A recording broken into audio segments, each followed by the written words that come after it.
There's a reason why the most powerful people you've ever admired are not the loudest in the room. They're not the ones constantly proving, promoting, or performing. They're the ones who move in silence and magnetize in stillness. And yet, most of the world is screaming for attention. If you're exhausted, constantly putting yourself out there and feeling unseen, it's not that you lack talent. It's not that you don't deserve success.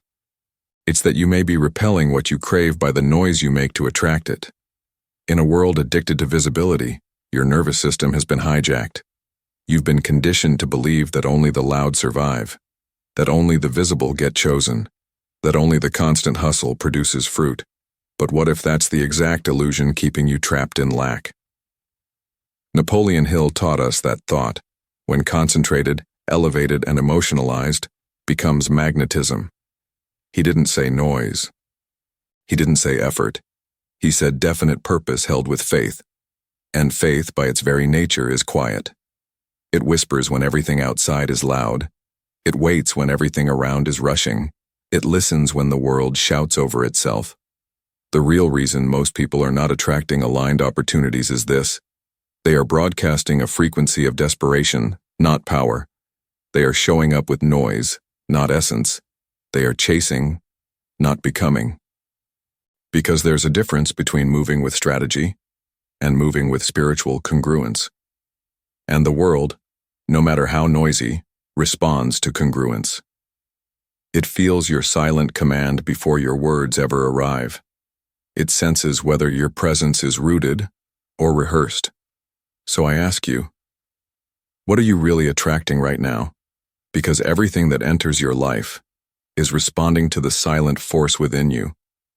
Before opportunity comes through the door, it listens to the echo in your soul. The business deal, the connection, the divine appointment. They're not just looking for your resume. They're listening for the tone beneath your timing. They're responding to the integrity of your vibration, not the volume of your effort. And this is where most miss the mark. They perform alignment, but they don't live it.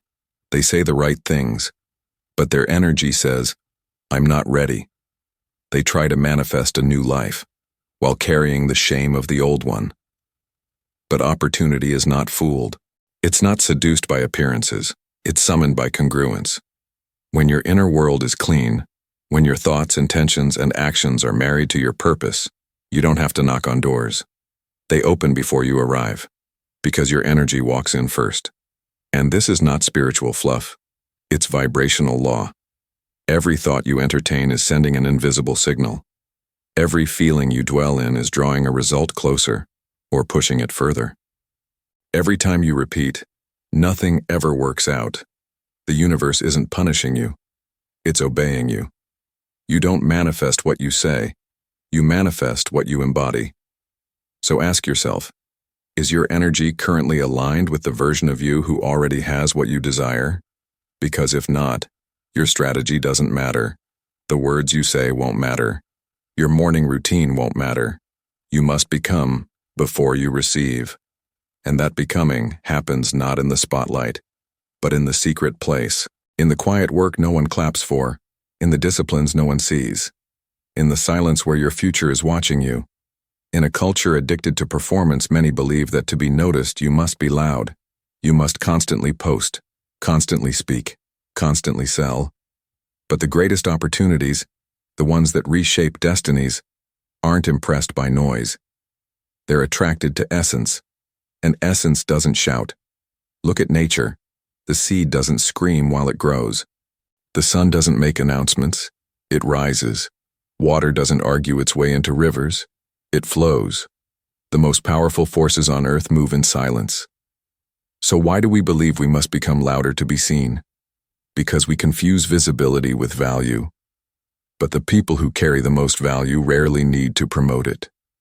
Their energy announces it for them. Their clarity, not their volume, is what magnetizes. Their stillness, not their chaos, is what calls the right doors to open. You might be thinking, but if I stay quiet, how will they find me? And here's the answer. The right opportunities don't need to find your marketing. They need to find your maturity.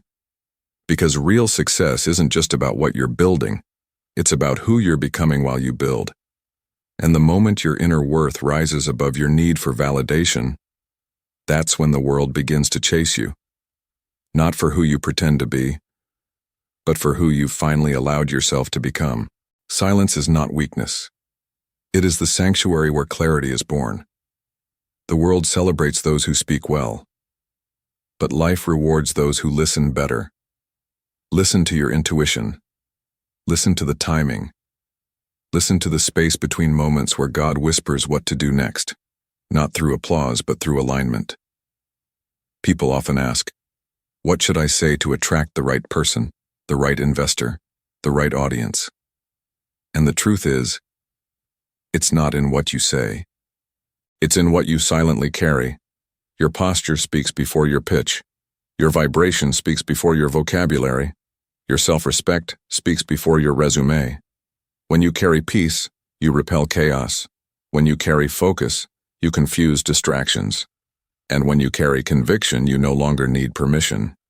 The loud ones are often still trying to prove their worth. But those who've healed, they walk into a room and say nothing, yet everything rearranges around them, because opportunity is spiritual, and spirit doesn't chase volume, it follows resonance. The more silent you become, the louder your alignment speaks, not to everyone, but to those who matter most. And those are the only ones worth attracting. There's a silent force that doesn't need to be advertised, promoted, or explained. It doesn't ask for likes, followers, or validation.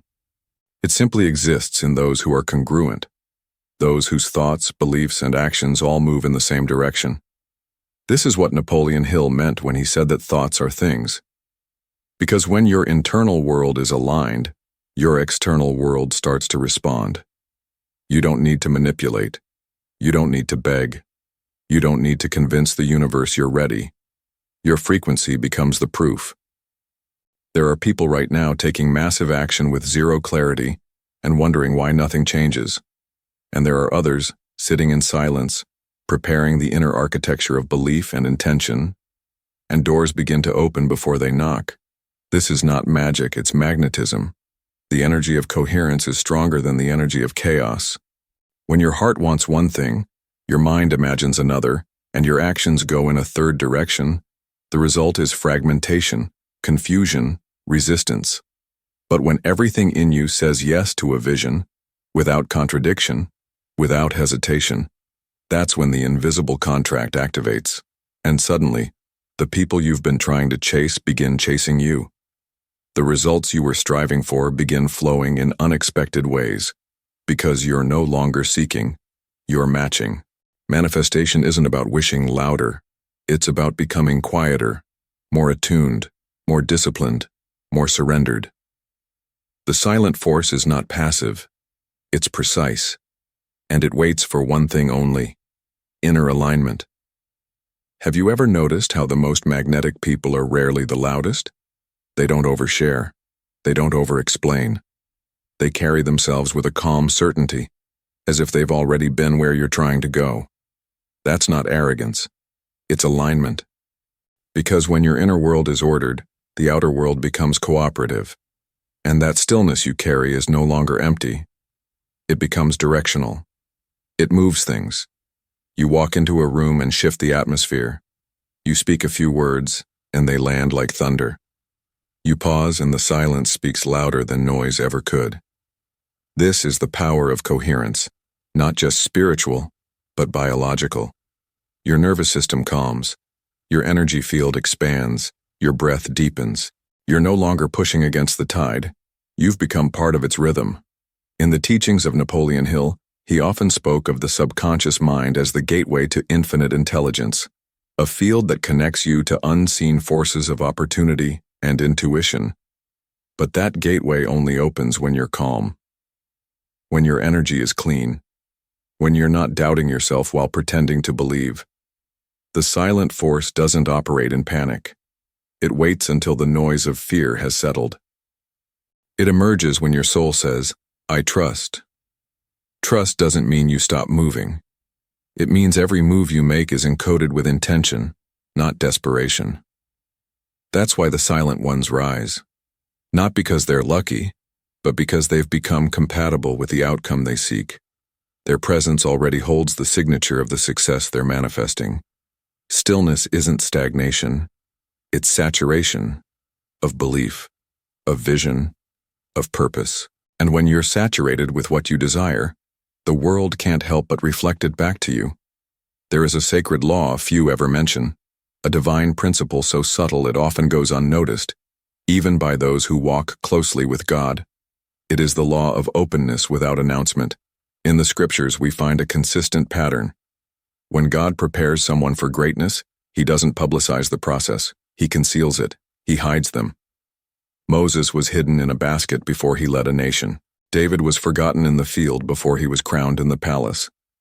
Even Jesus lived in quiet anonymity for 30 years before his mission began. Heaven's preparation is often mistaken for isolation. And yet, it is in that very silence that a person is aligned with their divine assignment. Why? Because when God is doing something new inside you, he removes the noise around you. Not to punish you, but to refine you. He is not looking for performers. He is looking for vessels, empty of ego, full of obedience. The silent force that attracts opportunity is not charisma. It is consecration. Not the performance of holiness, but the embodiment of purpose. And here lies the mystery. You don't need to announce that you're ready. You simply need to be ready. Because what's truly yours won't miss you, not when you're aligned with it. There is a divine choreography in delay, a sacred geometry to how doors open and when. Those who try to kick them down with effort end up exhausted. But those who wait, work, and worship in silence walk through them with grace. You don't need to prove your worth to the world, just to God, in private. Because what you build in the unseen becomes undeniable when it's revealed. When your soul is calibrated to divine timing, even delays become sacred. The world will try to convince you that if you're not loud, you'll be left behind. That if you don't push harder, speak faster, post more, you'll lose your chance. But heaven does not operate on the timelines of fear. It operates on the frequency of readiness. And readiness doesn't look like striving. It looks like stillness. Stillness that listens. Stillness that obeys. Stillness that knows God doesn't need the world's permission to elevate someone. Some of the most powerful people walk silently through life because they know something others don't. You don't attract what you chase. You attract what you carry. When you carry peace, peace finds you. When you embody vision, vision opens doors. When you become trust, you stop needing proof. That is the power of being inwardly aligned with your divine contract. You don't have to sell yourself anymore. You just have to serve yourself to the mission, daily. Faith is the currency, obedience is the key, and alignment is the gate. Every time you choose faith over fear, you rewrite your story. Every time you take aligned action, you become more magnetic. And every time you stop chasing and start becoming, opportunities begin to chase you.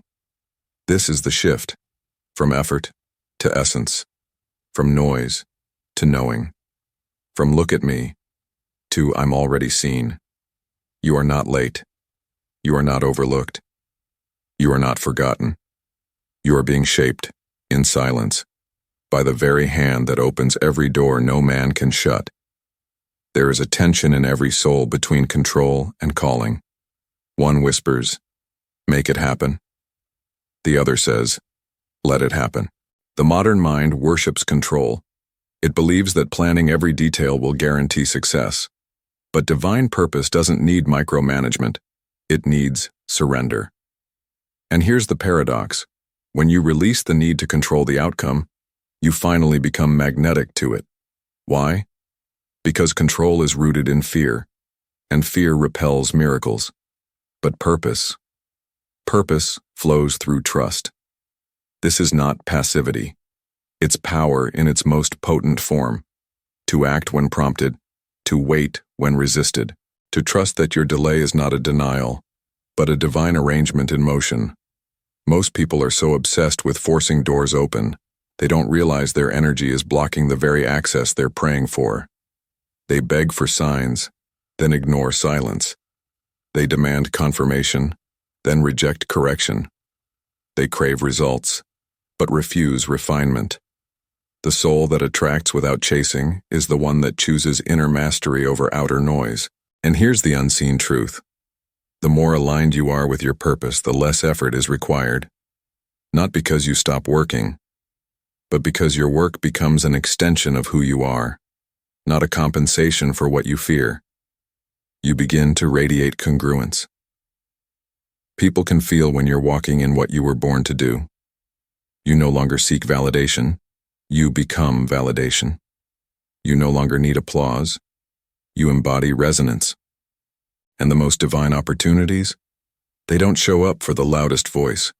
They arrive for the most authentic presence. Think of the acorn. It never tries to be a tree. It simply honors the code within. It breaks in silence. It roots in darkness. It rises without an audience. And yet it becomes something majestic, not through ambition, but through alignment. This is the magnetic field of divine timing. It doesn't respond to panic. It responds to congruence. To the quiet soul who says, I trust the process even when the process is silent. You want to know the hidden truth? The moment you truly stop chasing, the moment you stop needing the thing you thought would complete you, that's the moment it often appears. Not because you stopped caring, but because you stopped signaling desperation. Desperation clouds energy. Trust clarifies it. When you operate from fullness, you no longer seek opportunity as a way to prove your worth. You welcome it as a natural expansion of your becoming. That's why the most magnetic people are rarely the most talkative. They've mastered the art of emitting, not convincing. They've moved from performance to presence, and presence when rooted in purpose is impossible to ignore. So ask yourself, do you want to be seen, or do you want to be summoned? Because those who are seen may be forgotten, but those who are summoned, they shift atmospheres just by entering the room. Stay silent. Stay aligned. Let the force of your purpose do the inviting. There's something unshakable about a person who no longer begs life to notice them. They've crossed a threshold, no longer checking timelines, no longer manipulating outcomes, no longer shouting prayers into the void, because something within them knows, I am not here to chase. I am here to attract. And what is attraction, really? It's not about aesthetics. It's not about charisma. It's about coherence, the rare internal harmony between thought, belief, and action. This is the final alignment. It's the moment your inner world stops contradicting your outer desires, when your declarations finally match your discipline, when your prayers are no longer cries of desperation, but confirmations of readiness. You become the answer you once waited for. And here's the twist. Most people never get to this point because it's too quiet. No applause, no spotlight, no proof that it's working. But this is the test. Will you keep becoming when no one is watching? Will you keep showing up when no one validates you? Will you trust that you are being positioned, even in seasons of stillness? Because the truth is, you don't attract what you want. You attract what you are. This is not the kind of power that announces itself. It's not the kind that needs to prove anything. It's the power that waits, that knows, that moves only when it's time. It's the frequency of those who have nothing to prove and everything to embody. You become magnetic when your energy no longer leaks through self-doubt, over-explaining, or the urge to be seen. You become divine territory when your presence stops chasing validation and starts vibrating with intention. There is a force that doesn't need to knock on doors, because it is the door.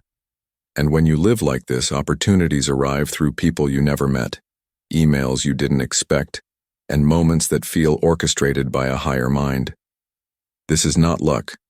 It is alignment. It is a force that was always within you, waiting for you to trust it enough to stop shouting and start listening. So here's your invitation. Let the silence do the announcing. Let your discipline do the declaring. Let your consistency become the campaign, and let the world respond not to your noise but to the quiet power of a soul that finally remembers who it is.